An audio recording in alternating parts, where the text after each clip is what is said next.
Hi, Kai. It's Sarah here. Hi, Sarah. Can you hear me okay? Yeah, we can hear you okay. Great. Great. So do you want to wait a couple of minutes or do we want to, do we feel we've got as many participants that are coming or do we Well, Brianna, I think have people coming in just on a, can let people in, but I think that we could probably go ahead because we're already a couple minutes yes. because we were having technical issues, we thought. There we go. All right. Well, I guess Okay, I we'll can mute get everyone. started. Yeah, thank you. I'm going to mute Hang on everybody one and then second. we'll unmute ourselves. Okay, Kai?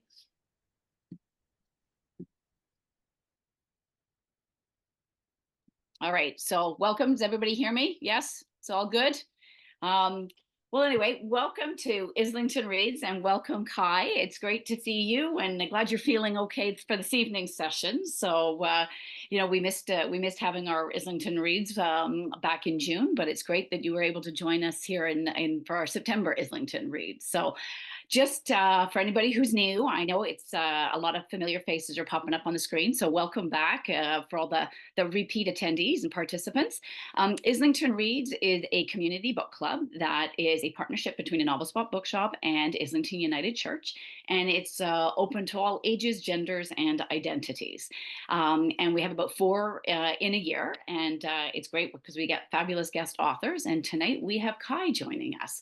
And I have Penguin Canada to thank for that as well, because it was Penguin Canada that put me in touch with Kai to get it all coordinated to have him as our guest author this evening. So we are beyond delighted to have Kai with us tonight, and he will be discussing In the Upper Country, which is his debut novel, and it was up for multiple awards, and it did win the Writers' Trust Atwood Gibson Award for Fiction. So congratulations. It must have been an absolute whirlwind for you being nominated for, like I said, the Governor General Award. You were also long listed for the Walter Scott Historical Fiction Award, Amazon First Novel Award. So it must have been, like I said, quite a whirlwind. So it'll be interesting to hear you talk a little bit about that, considering it is your debut novel. I'm just going to give a little bio on Kai, and then Kai is going to talk for a little bit, and then we'll get into our Q&A. Everyone has submitted, everyone who wanted to submit questions have submitted questions, so we'll try and get through those.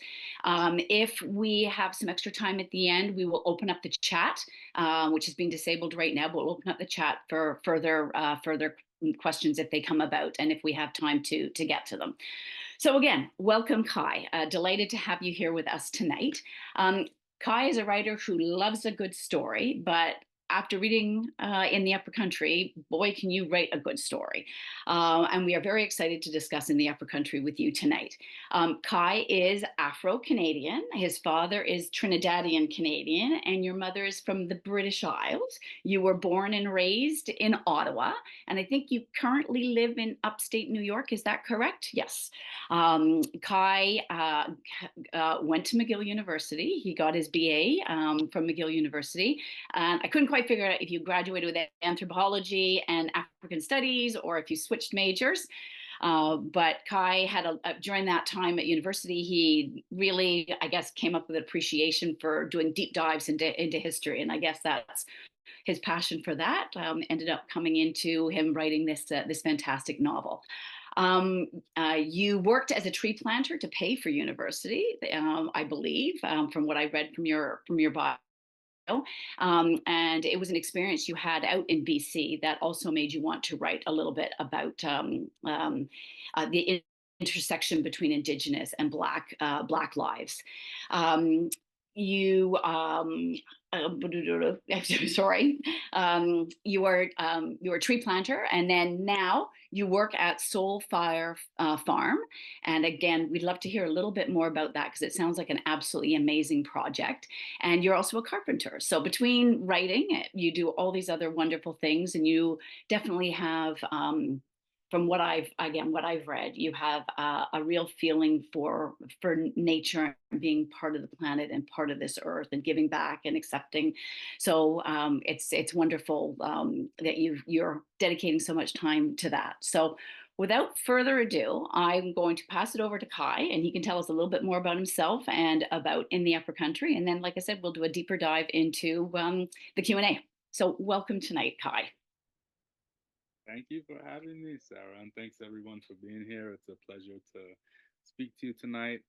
Um, I'm excited to chat a little bit about the book, and even more excited to engage with your questions and with that conversation that we'll have tonight. You've touched on a lot, Sarah. Congrats on doing your homework. I can speak to a number of things that you've touched on, but I've made some notes to kind of get us started in terms of situating the work that went into In the Upper Country, and I'll start there, and we'll see where we get to. I do have my my hands in a number of different Now, different can I just documents.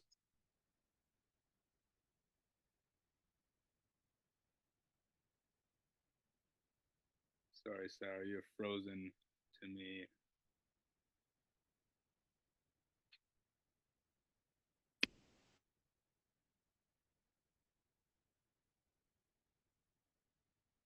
Are you back?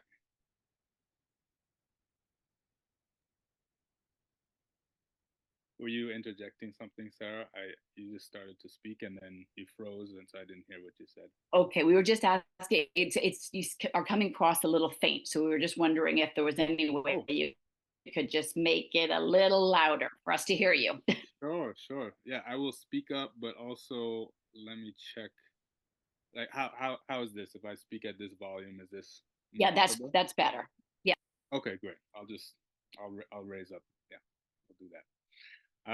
All right. So without further ado, yeah, it's such a pleasure to be speaking to all of you, um, Toronto crowd in particular, because it was in Toronto that I spent some really formative years um, writing this novel. I did an MFA in creative writing at the University of Guelph. Um, and but I didn't spend time in Guelph. They have a campus in at Humber, and so I spent 2.5 years in Toronto, and it was an important time for me to really think and sink into the book and really start to um, connect with the literary community, I could say. But in many ways, the novel itself roots back far deeper in my own life. I was born and raised in Ottawa and spent a number of years in Montreal in between Ottawa and Toronto, and um, in a lot of ways, each of those places and set of experiences profoundly influenced what became the novel. Um, in terms of really situating it, I grew up in the Canadian school system, and I grew up with a natural interest in history, among other things. But I really struggled to see, Black experiences represented in my schooling and in what I was taught of the history of our nation, right? And a lot of what I did learn was very constrained to certain chapters that have really been lionized in our history. So the Underground Railroad is a prime example of that. The way I was taught that history in school was it was very one dimensional. I could say it was. Um, I was taught this narrative of um, Canada as a promised land, as a safe haven, as yeah, a land of freedom for previously enslaved Black people, and um, and that's pretty much all that I learned. That's pretty much the only time that Black people appeared in, at least my education of Canadian history in school, and so a big part of the work of this novel was trying to reconcile, this one-dimensional narrative, that of Canada being a place uh, of haven, if not heaven, for Black people, and a set of experiences that was much more nuanced than that. I was experiencing things like racial profiling, being harassed by police. I was deeply enmeshed in Black communities that were struggling with a number of barriers to equal opportunity, a number of uh, legacies of oppression, and not just legacies, but um, current dynamics of oppression in school systems and police, as I mentioned. I was, I had friends and family members who are who are incarcerated, and was learning about the uh, the rate at which Black Canadians were incarcerated. I was deeply enmeshed at the same time in Indigenous communities, and was noticing the parallels in between Indigenous and Black experiences, noticing, of course, the differences as well.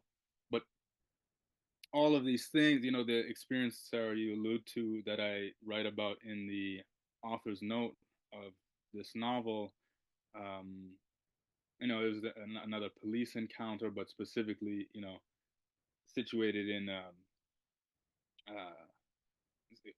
in this community in BC where I was at the time, and having this encounter with this Indigenous man following being harassed by police, and having this encounter that grounded me, and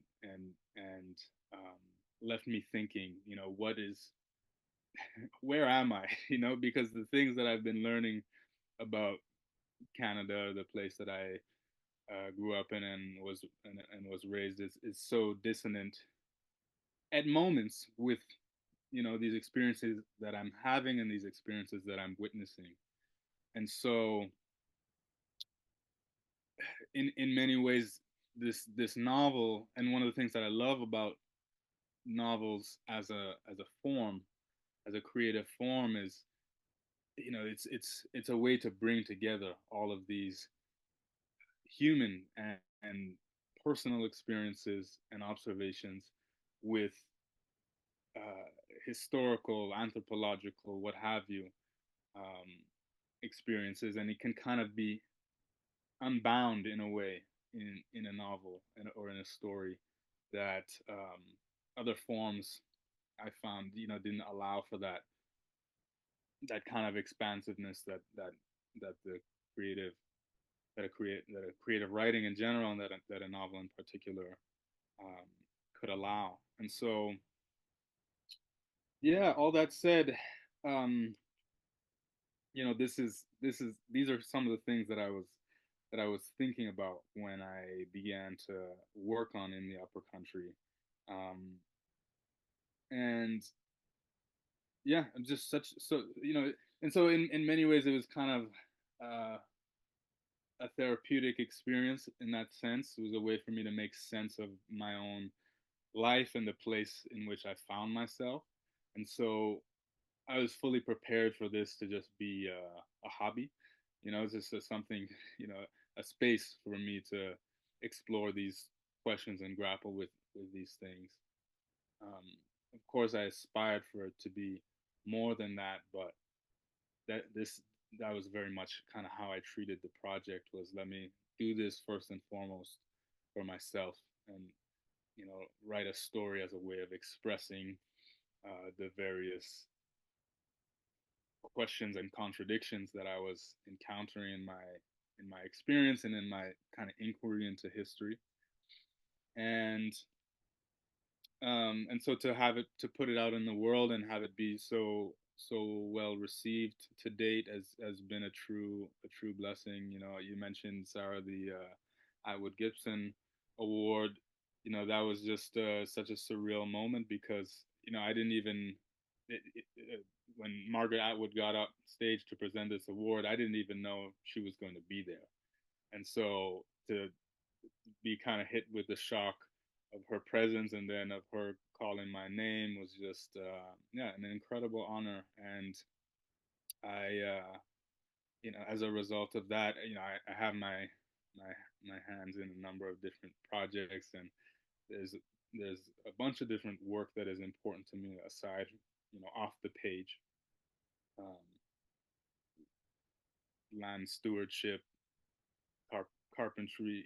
These things are always going to be part of my life, but I'm really going to make an effort going forward to make space for the writing, because among all the other things, I have two young children now who you might hear little echoes of in the background there, and yeah, my time is just so much more constrained than ever before because of that, in the best ways. um, and so yeah, it's just incredible honor to have the novel out in the world, and I am um, yeah, just grateful to be able to pursue the craft in a professional um, capacity going forward from here. So I'll leave my kind of talk at that for the moment, and like I said, I'm excited to get into the questions and the discussion to come. Wonderful. But again, just my profound gratitude to you, Sarah, and to everybody who's present for this. And yeah, let's talk. Fantastic. Well, thank you very much for that introduction. So, I guess one of the questions that sort of comes right out of this is what led you to go to do an MFA? Like where, like what was the, what was the driving focus for move you from, like, it wasn't right after you finished McGill that you went to Guelph. So it's just a matter of where. I know you said you had some stories to tell. Was it Yeah. the need to tell the story that propelled you to get your MFA, or were Yeah. you at a crossroads, or? I definitely was at a crossroads in terms of, trying to create a career in my mid 20s, I guess. And like I mentioned, I was very prepared for the writing to kind of be a hobby, but I had the idea for the novel already, and I just had a sense that I could plug away at this kind of in my off time, and I'll get it done. But if I can, you know, pursue an opportunity that'll allow me 2 years of just focused time, mentorship, and peer review, I knew that that would um, really helped me. And it was a great program. They have great professors there. So I did some research, and, ended up working with or studying under a number of fantastic writers such as Michael Winter and Dion Brand and Catherine Bush, Shani Mutu, Wabgijig Rice. These are all people who I either took workshops with or classes with, or was mentored by during the course of this program. And um, so, yeah, it was just, it was one of those times where I was like, I'm just going to apply to this program, apply for some scholarship. And if I get in, I'll take the opportunity to do that. Um, and I'm so glad I did. Great. Yes, well, we are too. So, all right. There are a large number of people in the stories of this book. Did this create any particular problems for you when you were writing the book? Because you have a lot of characters. There's a ton of characters. I mean, obviously we've got Lucinda and we've got Cash as the central characters, but there's a lot of side characters. Did extra characters pop in as you were writing, or did you always realize you were going to have a lot of characters taking place in this novel? I I always knew that there were going to be many characters. I think, the story the early drafts of this novel were even more kind of dispersed than the final draft, which in and of itself, as you mentioned, has many characters, and is quite vast in terms of the territory that it that it covers. So yeah, it was always like that, and even more so. So the early drafts were just, it's almost like a series of vignettes, and a lot of the rewriting and editing work for me or in my creative process turned out to be um, creating connective tissue between the kind of dispersed scenes and ideas and characters. So it was relatively late in the writing process for me that Lincinda kind of took center stage, for example. Um, not, yeah, not so late, but it was a slow process to kind of identify. All right, you know, I need a central thread. I need a character who can really um, carry the breadth of this, um, and so at a certain point, midway through that editing and rewriting process, Lincinda really emerged, and I began to understand the story as a whole as you know several days in her experience as a person, and um, and all of the webs of the story are kind of connected through her experience. Um, so yeah, to answer your question, it's a challenge to do that. But but yeah, that was the process for me. Okay, great. Now there are again, there's a lot of female characters in this. How did you find writing Lucinda and Cash as female characters? Because and getting all the different voices, like you've Yeah. got, like I said, the multiple characters. They've all got very distinct voices throughout the novel. So it's just a matter. How did you find writing the distinct voices, and then particularly Lucinda and Cash's voices? Uh, just a process of reading and writing and repeating that. So, and a character like Lincinda, first drafts were I didn't like it at all. I didn't like how the character was coming out. It didn't, her voice didn't feel real or believable, and I think, it was just a reminder of, I had a lot to learn about, what the experience of a 19th century Black woman would have been. Um, so yeah, just the process of identifying what's not working or not clicking, not believable, not true in the initial drafts of writing, and using those um, observations as opportunities to dive both into research as well as into more detailed character work. So just spending as much time as possible with those characters, reading as much as possible. There's a lot of we're blessed to have many so-called runaway slave narratives in the historical canon. So a lot of these texts are supposed to be verbatim the words of people from this era who survived um, enslavement, and what a great resource to just fall into. And after reading enough and thinking enough about, the particularities of a certain character, then their voice will start to flow for me. So, at what point did you know Lucinda was going to be a budding journalist? And also, at what point in the story did you decide that Lucinda and Cash were going to be related? Was Mm-hmm. that right at the beginning, or was that did that come out through the writing process? Mm-hmm. No, it was right at the beginning, and one of the plot points to kind of consider and work out, you know, over the course of several drafts was, how and when to reveal that.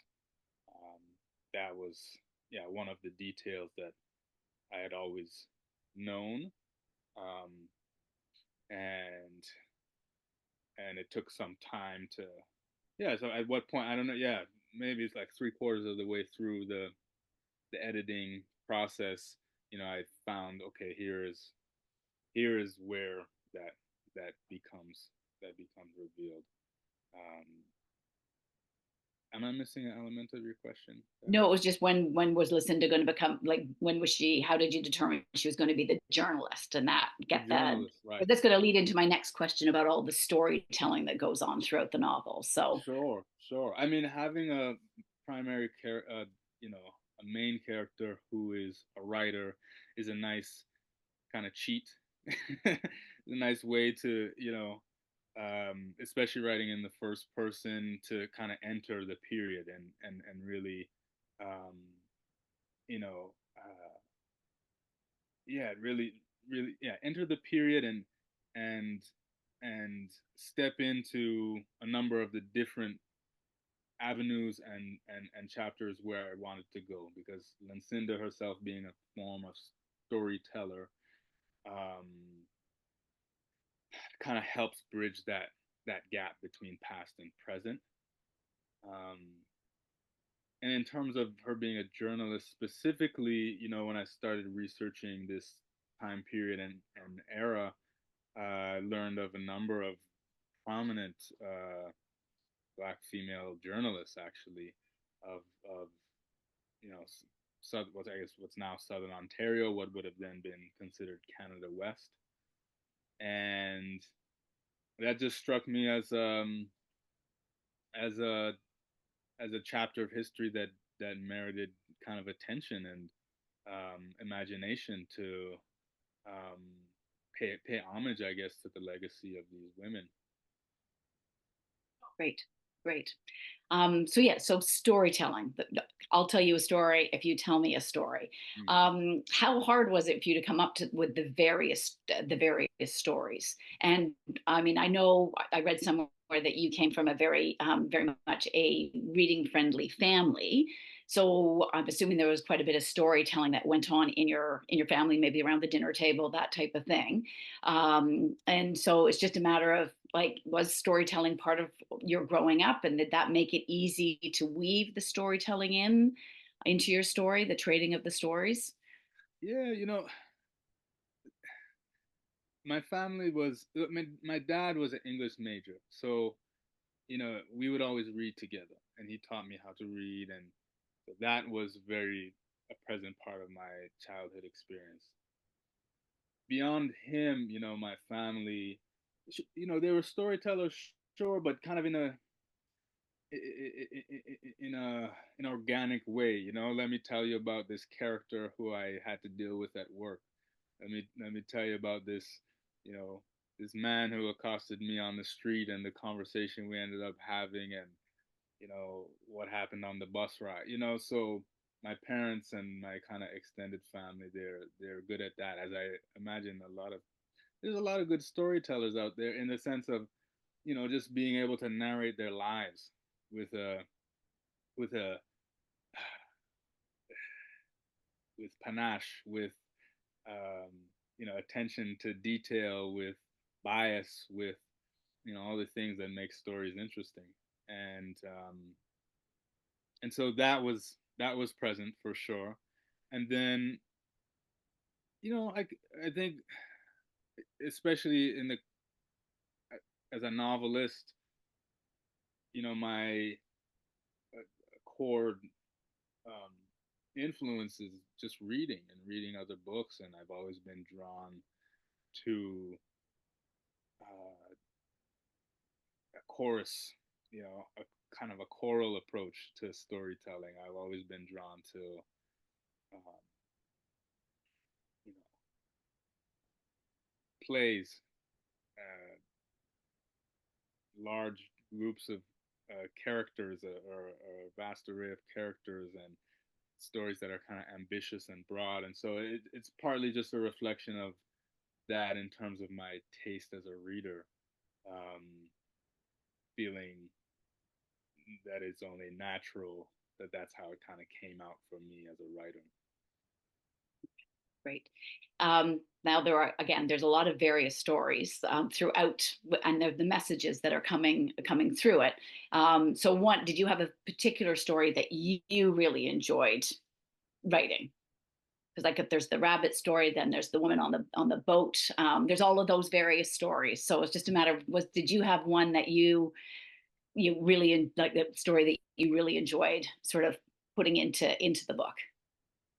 Yeah, I mean the Lady of the Lake. I don't know. I don't think I've entitled that interlude or that chapter in the book. That's one I often read when at events and such because it's kind of short enough to be a story within the larger story.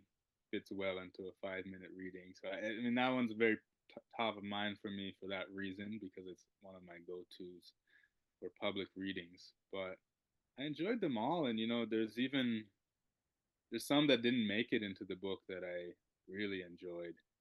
But that's kind of part of being. I mean, I think that was yeah. It was part of what I came to enjoy about the whole process is just knowing that it's never especially as a novelist, it's never a waste of time to come up with stories, even if they don't make it into the novel. I mean, there's just so much work that kind of goes behind the novel that doesn't even need to be in there for it to be what it is, for it to be complete, rather. Um, so, the story that I'm thinking of is one that didn't make it into the book, was another kind of myth that I came up with that spoke to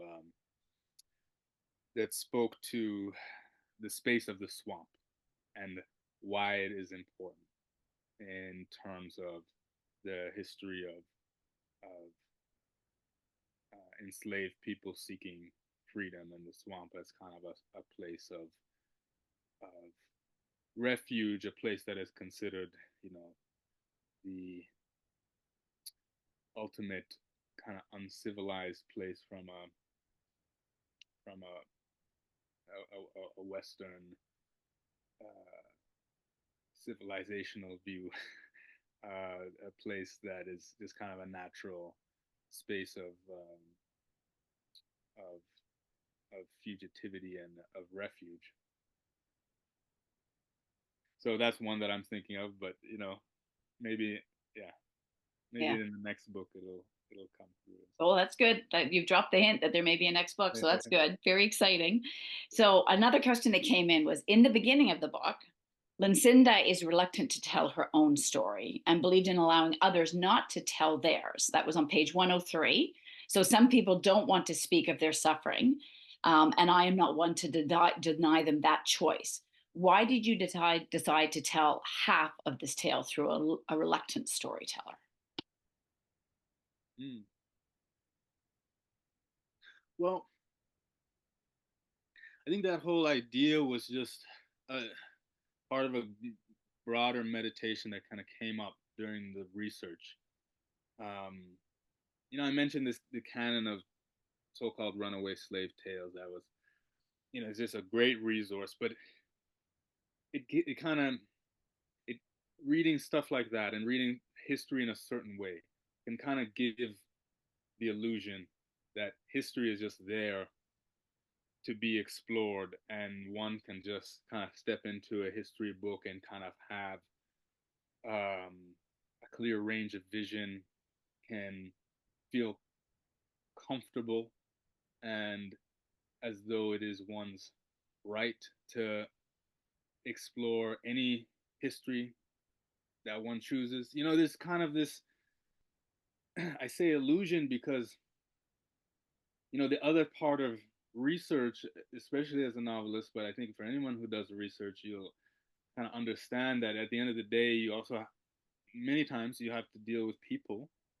and you have to ask people about their stories, and people are not always keen to talk about their stories, and there are many valid reasons for that reticence. And um, and that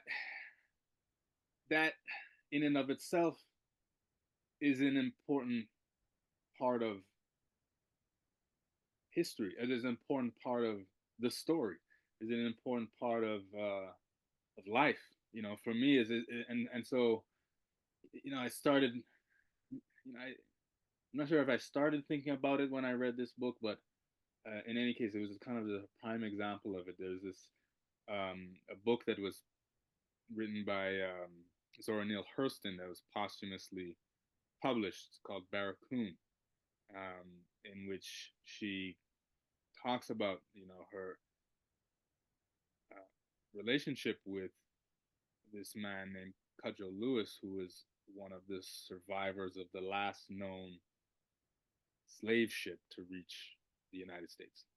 And Zora Neale Hurston, like unlike she kind of lays bare the relationship building that's necessary in doing research and in uncovering real people's stories. So she doesn't just give you Cudgel Lewis's words as though they are just there to be explored, to be experienced. She talks about the relationship that she had to build with him, the trust that she had to build with this person in order to um, in order to get there, in order to get there. And I say get there, but in reading a book like that, you realize you know that in many ways the book is about that relationship building as much as it is about this man's story and the traumas that he survived and whatever the case. So it was just a reflection on that, and I felt that that was an important dynamic that I just felt really compelled to center that dynamic in the book because um, it just felt important, and because I hadn't seen you know in the research that can be that dynamic can be veiled or invisible. Super. So I guess from there, you have like got all the various characters that you've got in the story. Are any of them based off of real life characters or Oh, they all are. influences in your life? They all are. Okay. Yeah, not necessarily So in my own life. I mean, yes, sorry, I didn't mean to interrupt you. no, no, no, not at all. So, like, I wonder if Cash is based on, someone of family lore or someone you in your family. Um, Same with Lucinda and the various other ones, whether it's Dread or Dinah or, like, were there any, like, who did you base some of these characters off of? I'm Mm, assuming again, I'm assuming that there were some people that influenced you to want to write them into your story, whether it came from research or if it's personal experience. sure. Yeah, well, I say they're all composites, they're all composites of, you know, people who I encountered in the historical record, kind of combined with um, people in my own life who made me think of the potential mannerisms or I think that's just one of the beautiful things about being a novelist is having the freedom to do that. I initially set out to write a book that was, excuse me,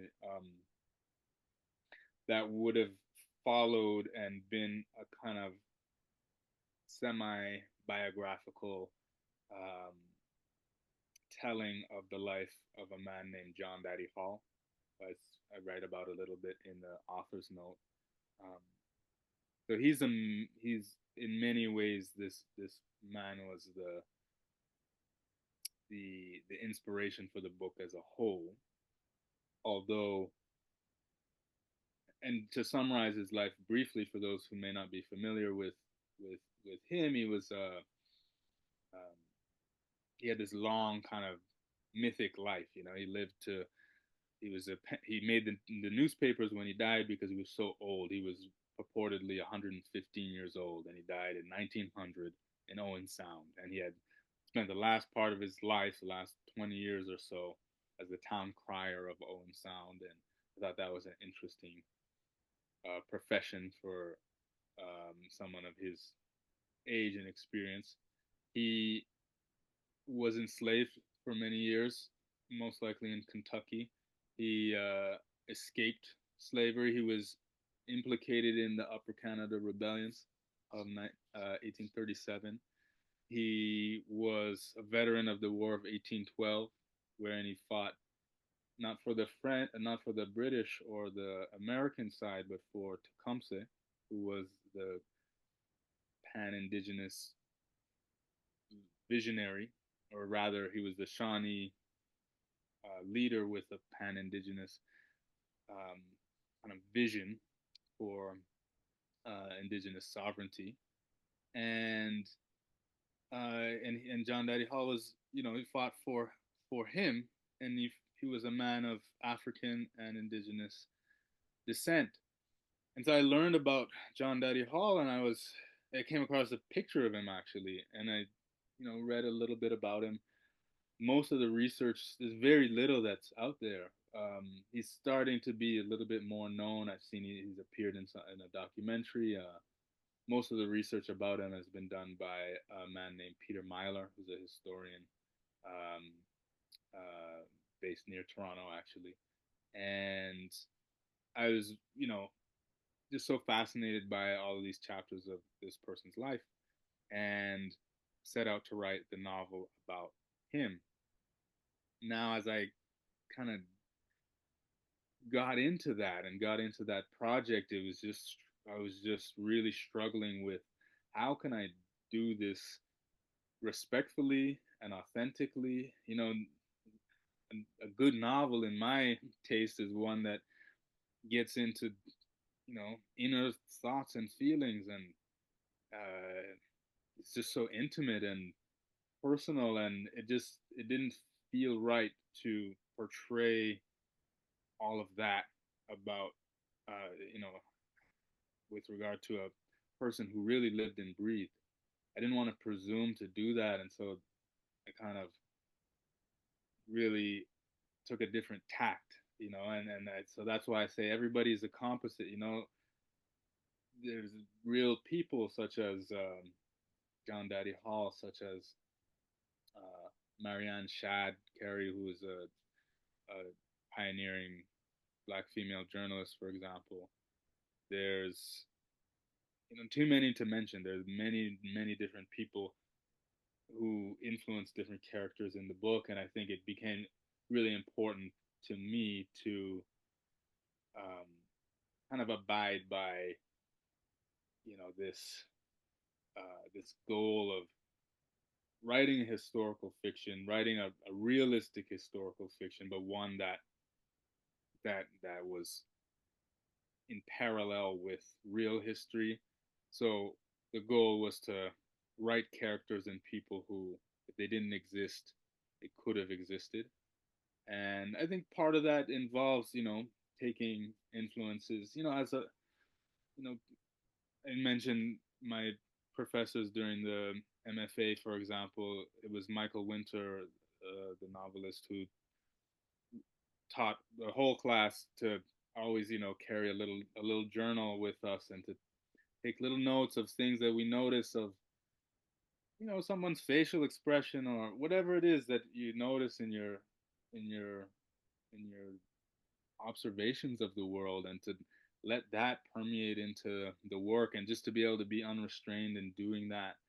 um, it really necessitated the kind of composite approach. And so there's no character in the book who's modeled after my mother or my grandmother or what have you.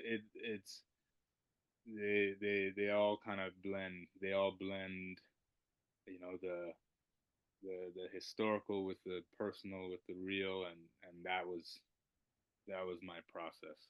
Well, excellent. Because I did not know anything about John Daddy Hall. So I found that really like a really fascinating thread. And likewise, you've got a lot of other really amazing characters. I feel there's some of those characters have more of a story to come out of them. So I don't know, is that something not that I'm fishing or anything, but just is there a particular character that you feel there's another story you could branch out into with one of the characters, whether it's Hestia or Simeon or any of those ones? Yeah, yeah. Well, my current project is a sequel. and many, several characters will reappear. Um, the central character of the sequel doesn't feature so much in the Upper Country, but um, you know, I would I would love to, so there will be some of that. There will be some kind of branching out, you know, in future work, and I think as I broaden my scope as a writer, I'd like to adapt this for the screen one day, and maybe that's an opportunity, depending on what format that happens, to go deeper into different characters such as Simeon, and Cersei is one who I'd really like to explore in more depth. So yeah, there are plenty of options, and I think it'll just depend on, where the next project or projects take me. Well, that's Um, great. Well, I am thrilled to hear that there will be a sequel. So, because like I said, really enjoyed this one. So, a couple of other questions. I'm keeping an eye on the time. We're getting close to the 8 o'clock time frame, but there's a couple other questions that came in. So, in Canada, we are familiar with the ongoing damages caused by residential schools, but we hear very little about ongoing problems in descendants of slaves. Why do you think that is? well, you know, I think one of the reasons, in my estimation, is just the number of people of African descent that we have in Canada relative to the population. It's not like in the U.S. I don't know what percentage, maybe something like 15. In Canada, we're not even 5%. So that is a factor. I think there are not a lot of black.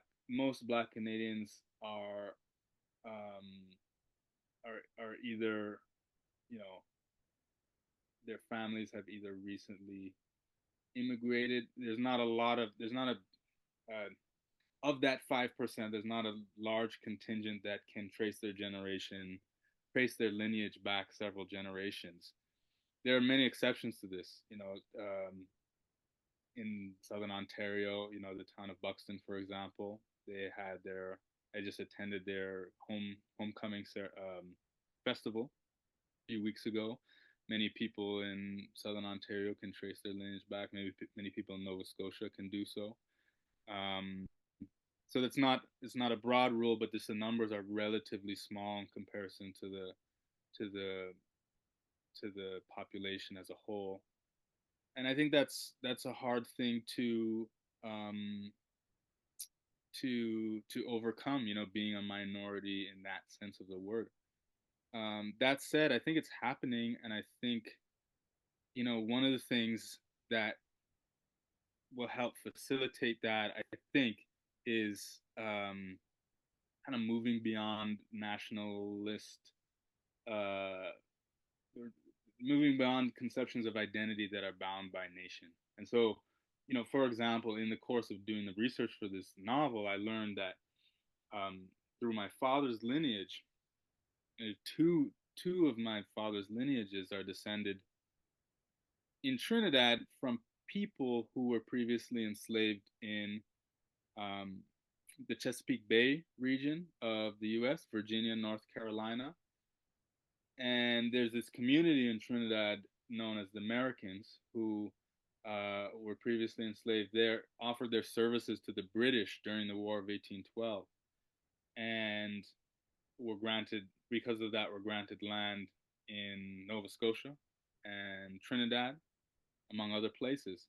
And so, when you dig, it doesn't take much digging into history to realize how interconnected and how complicated and how nuanced all of our histories are. And you know, I think, as people begin to realize that and kind of cultivate more, I guess, senses of identity and self that are not so bound by at least what we're taught to understand our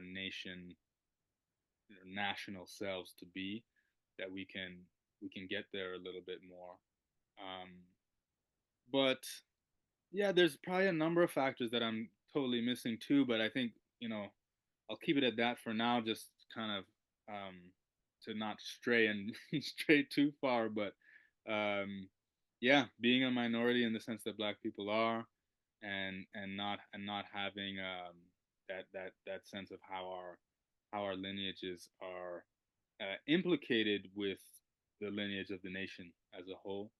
I think those are strong factors and kind of barriers in terms of um, understanding um, this long and complex history of Canada as a nation and Black people as as as a people, right? Well, that's a good segue into the next question. So, I guess as Canadians, I don't want to generalize too much, but there's sort of an attitude when it comes to thinking about slaves who escaped to Canada on the Underground Railroad. But we think we were more egalitarian when it came to having the slaves come in. But really, we let slave catchers come across the border to catch the slaves to take them back to the South. I mean, was that common for Canadians to let the slave catchers come? Like, I again, this is all kind of something that I didn't really know a lot about and read about it in your book. But was it common for the Canadians to just let the slave catchers come across the border to catch their slaves and take them back to the States, even though we had the whole Underground Railroad? Sorry, you're cutting out a little bit for me, but I think I caught your question. Oh, are you back? Okay, sorry, I'll start again. So Canadians, I'll just read the question. Canadians have a bit of an attitude that comes from when we think about slavery and how we helped, by having the Underground Railroad ending in Canada. We felt we were doing a good job of helping, but we also let, the slave hunters into the country to take slaves back. So I guess the question, I'm not phrasing the question very well, but um, so we think we are maybe more egalitarian and even more welcoming than the Americans were for escaped slaves. And then, but we let the slave hunters come in and out and recapture the slaves to go back. Like, was that again in your research? Did you find that was a very common practice to let the slave hunters come in to take to recapture the slaves and take them back? Yeah, so I'm definitely not an expert in terms of interpreting the legal history of this phenomena of slave catchers crossing the border, and um, so I can't necessarily speak to that um, with confidence, but it did happen, and it wasn't necessarily, from my understanding, that Canadians or the Canadian legal system was allowing uh, slave slave catching to happen. So there's some nuances to kind of unpack there. I'll start with this. During the period of the Underground Railroad, or at least the period which Canada has kind of claimed, was in particular from 1850 until emancipation in the U.S. Why that was is in 1850 there was a law passed in the U.S. called the Fugitive Slave Act, which incentivized and deputized white people to recapture and return slaves. So you had states previous to that law, you had states such as New York, Vermont, um, for example, that Massachusetts, wherein slavery had been abolished for longer than Canada had abolished slavery.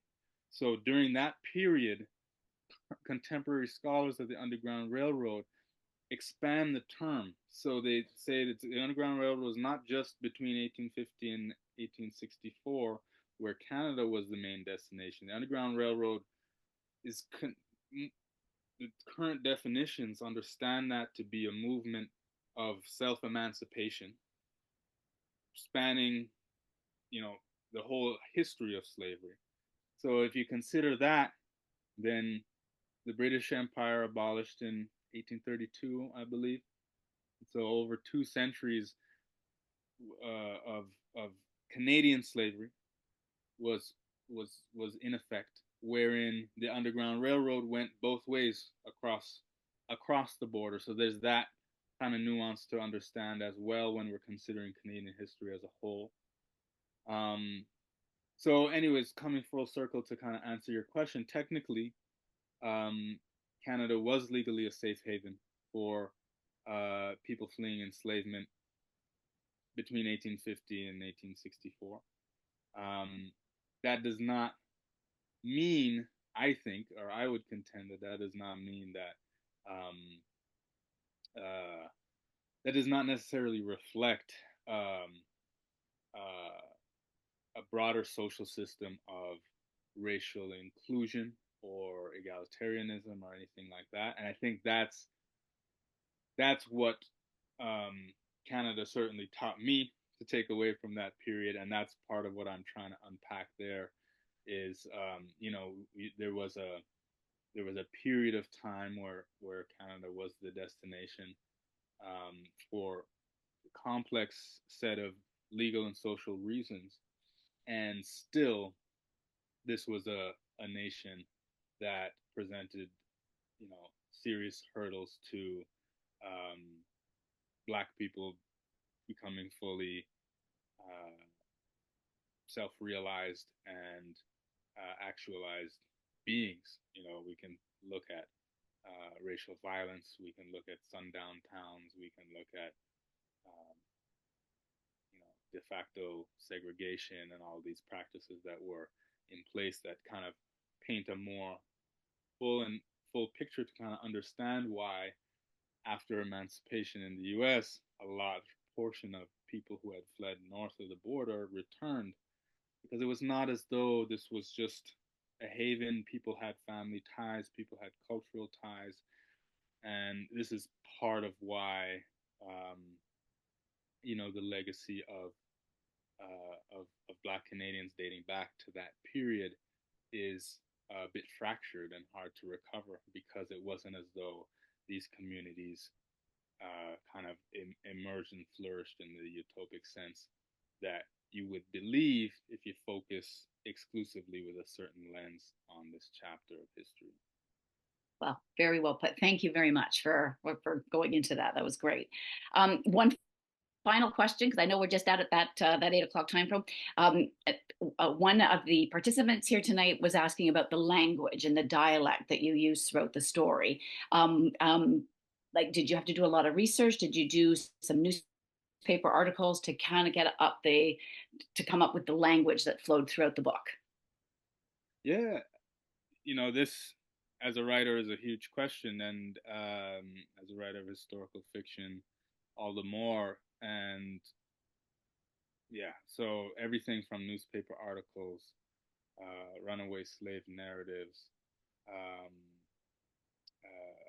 oral histories. So some of the words that I inserted into the dialogue were from uh, you know that were things that I encountered in oral histories, or in communities such as the Gullah Geechee of the Georgia Sea Islands that have retained, according to linguists, that have retained um, idioms from the era. Um, so yeah, all of the above. Just try to read as much as I could primary source documents, and then other creative work as well, to see kind of imaginatively, how can I feasibly blend in uh, contemporary language that I'm encountering with the historical language in an effort to bridge this gap between past and present, and kind of conjure a time period without imitating it, or trying to replicate it exactly. Well, you did it beautifully. So thank Thank you. you. Anyway, it is just after 9 o'clock, and we really appreciate the time. We know now with two little ones in the house, it's a busy time trying to get them to bed and everything else. So just wanted to say thank you very much. And to paraphrase you, it was at the back of the in the back of your book. You paraphrase a few other people and you share stories that haven't been shared in order to bring healing to our world. Well, you said it was a story that you've written this as a story, but and you were honored to write it. But for all of us here tonight, I just wanted to say that it was an honor for us to have you with us for an hour and to hear you talk about your marvelous book. And like I said, we just want to say thank you. Please continue writing. Please continue doing all your good work. And like I said, we really, really appreciate it. So thank you very much. And then on a side note, I know we're going to open up the chat for everybody to say thank you. If anybody wants to stay on afterwards, Anne is going to have a little post discussion. She'll have post discussion chat that'll go on afterwards. So feel free to stay on if you have the time. But again, Kai, thank you very, very much. We look forward to seeing what you do in the future. And like I said, congratulations on an amazing novel. So, and thank you for your time tonight. Thank you, Sarah, for hosting, and thank you everybody for having me and for being here. I'm honored that you're discussing this book for your book club, and yes, look out for future work. I'm a slow worker, slow writer, but it'll come and it'll be. Well, good things are worth waiting for, as they always say. So Yeah. there you go. Thank you. Yeah, thanks so much. Thank you, Karen.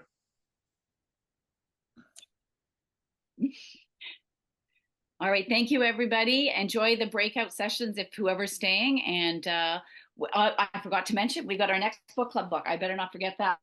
So mark your calendars, November the 19th, Tuesday, November 19th.